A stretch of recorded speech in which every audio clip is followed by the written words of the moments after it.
The disintegration of this family was never sudden. It was slow, predictable, and, most damningly, entirely self-inflicted.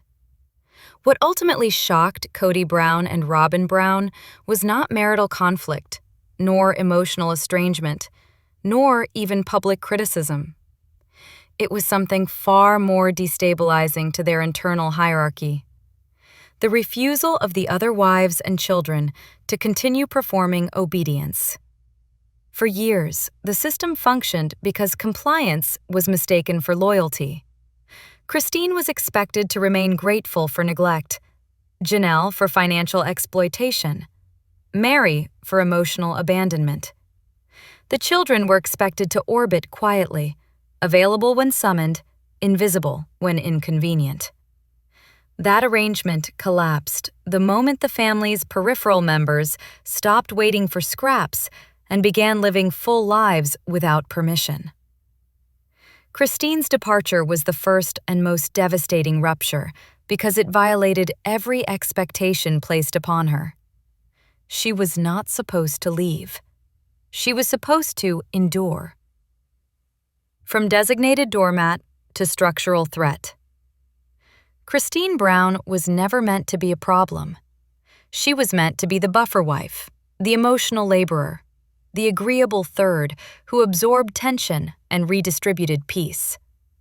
She was expected to be jealous but silent, hurt but loyal, sidelined but grateful for proximity. Her role was ornamental subservience. Instead, she became the first to leave.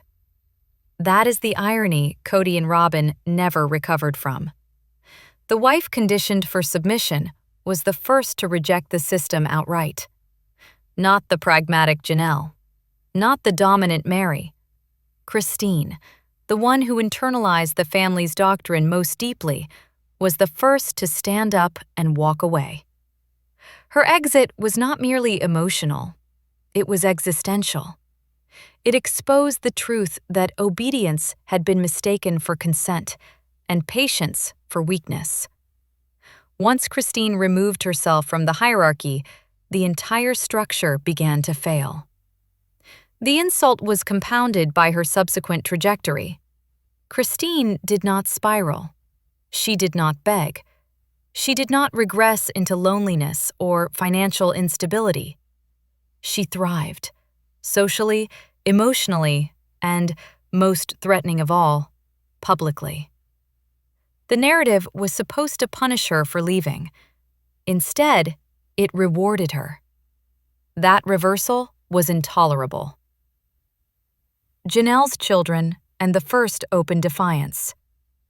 The next rupture came not from a wife, but from sons. Janelle's children, particularly her adult sons, committed the ultimate transgression. They challenged Kody's authority directly. They questioned his COVID rules. They defended their mother. They refused to treat paternal neglect as moral leadership. In a system built on hierarchical obedience, this was heresy. The children were not meant to confront, they were meant to comply. Their refusal exposed the generational fragility of Kody's authority. Once the children stopped fearing him, the illusion of patriarchal control evaporated. Even Janelle, long positioned as the rational, accommodating partner, reached her limit. When the family's emotional accountant finally closed the books, the deficit was undeniable. Loyalty had been extracted without reciprocity. Patience had been mistaken for tolerance. Dominance without leverage.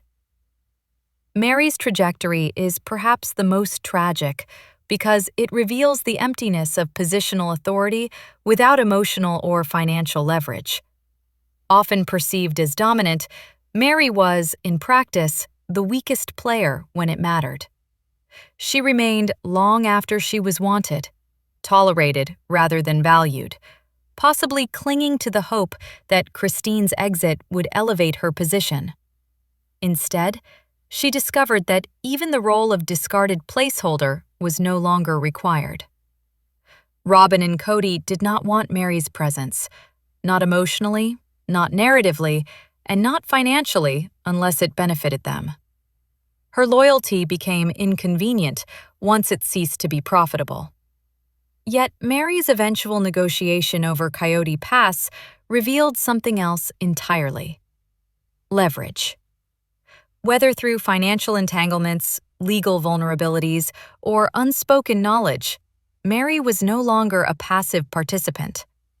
The sudden insistence on NDAs, the visible tension in Kody's interactions with her, and his oddly threatening performative reassurance all suggest a man no longer in control of the narrative.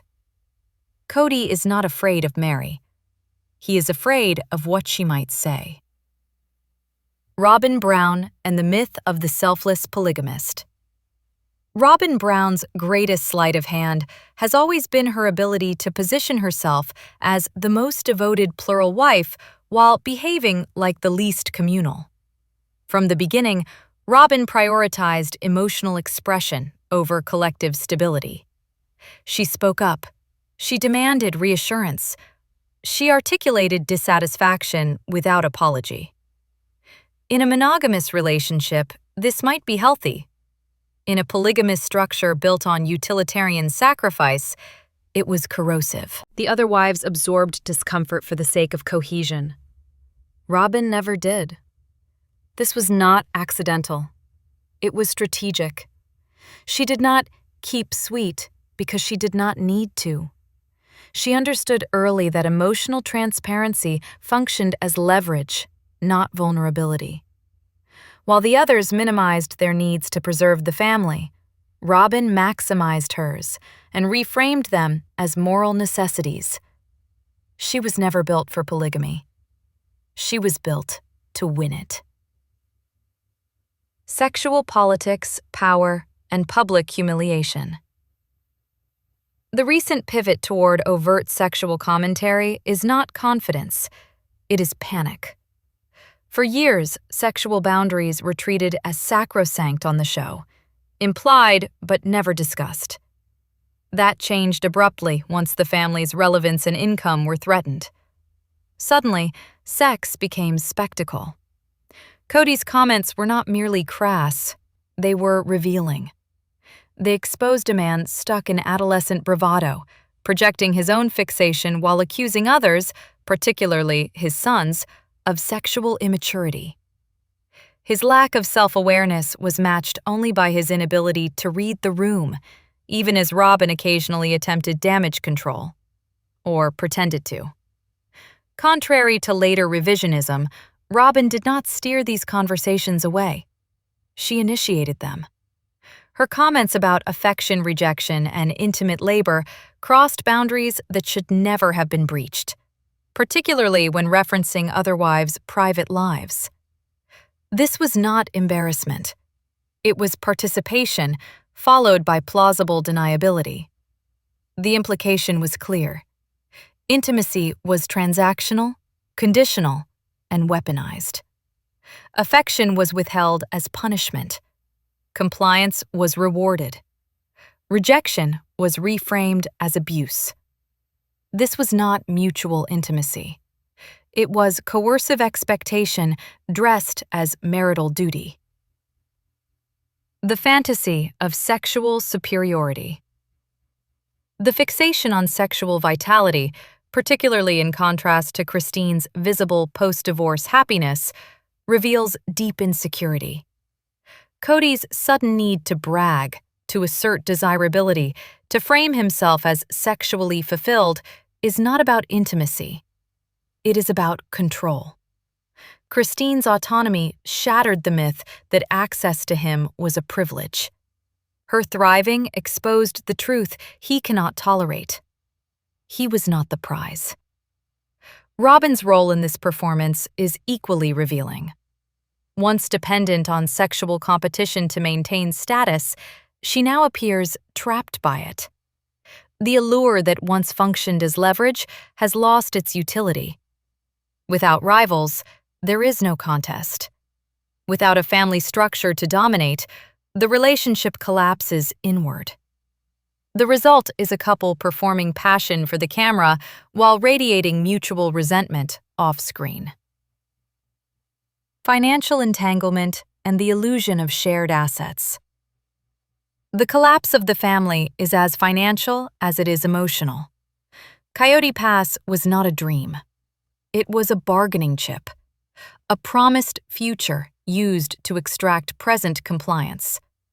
Once the wives began to leave, that promise became a liability. Christine exited cleanly, exchanging her stake for autonomy. Janelle and Mary were not afforded the same clarity. Both contributed substantial assets, particularly through the sale of their Las Vegas homes, toward Robin's Flagstaff house. That property was framed as a shared family asset, despite being titled otherwise. The math does not balance. The insistence on NDAs, the pressure to sign off on being paid in full, and the sudden urgency to silence financial grievances all point to the same fear: legal and public accountability. The moment Janelle received partial reimbursement, a precedent was set, one that could unravel the entire financial narrative.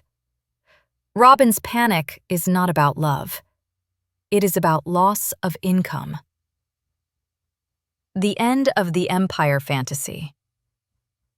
Robin's visible exhaustion and bitterness stem from a plan that failed.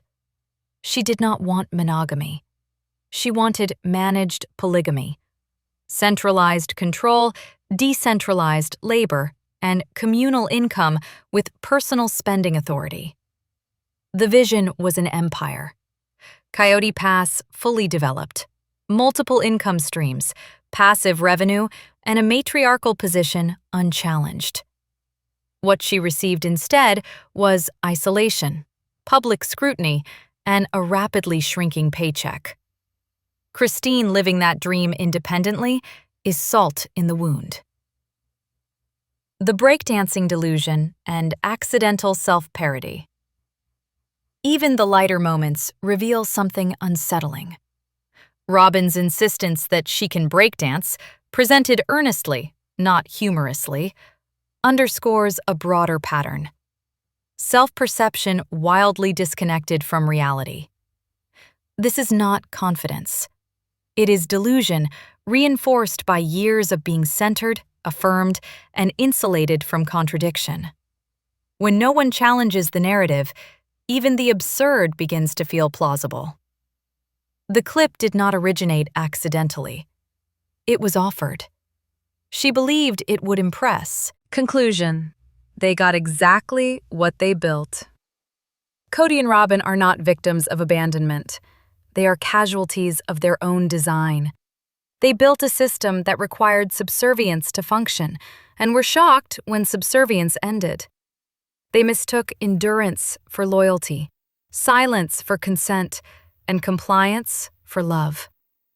When those illusions dissolved, nothing remained but resentment, financial anxiety, and mutual blame. They now have exactly what they engineered: each other. Without buffers, without scapegoats, without a family to exploit for validation or income. And the glumness, the anger, the visible misery, even among the children still in the home, is not mysterious. It is the natural outcome of a hierarchy that collapsed under the weight of its own entitlement. The tragedy is not that the family fell apart. The tragedy is that it lasted as long as it did. Subscribe